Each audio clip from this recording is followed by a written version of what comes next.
విశాఖ జిల్లా పెందుర్తిలో దొంగల బీభత్సం సృష్టించారు. ఇక నటరాజ్ థియేటర్ పక్కన ఉన్న ఎస్బీఐ ఏటీఎంలో ప్రవేశించి ఫేస్ కనబడకుండా సీసీ కెమెరాలకు నల్ల స్ప్రే కొట్టి డీవీఆర్ బాక్సుల కనెక్షన్ ని తొలగించారు. ఇక ఏటీఎం పగలగొట్టి 19 లక్షల రూపాయల నగదును ఎత్తుకెళ్లారు.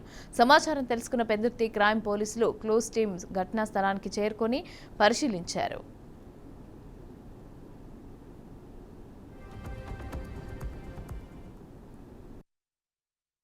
పెందుర్తి జంక్షన్లో నటరాజ్ థియేటర్ పక్కన రాత్రి ఎస్బీఐ ఏటీఎం థెఫ్ట్ అయిందండి. సుమారు 3 గంటల తర్వాత సీసీటీవీలో అవన్నీ పరిశీలిస్తుంటే 3 గంటల తర్వాత థెఫ్ట్ చేసినట్టు తెలుస్తుంది.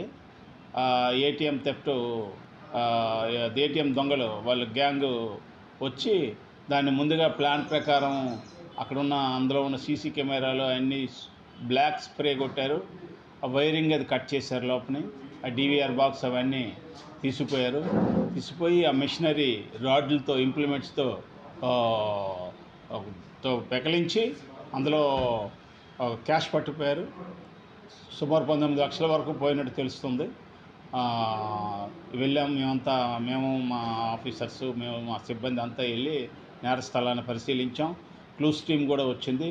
క్లూస్ టీం వచ్చి అవి కూడా ఫింగర్ ప్రింట్స్ వగైరా అవి కూడా తీస్తున్నారు. అంత ప్రాసెస్ అవుతుంది.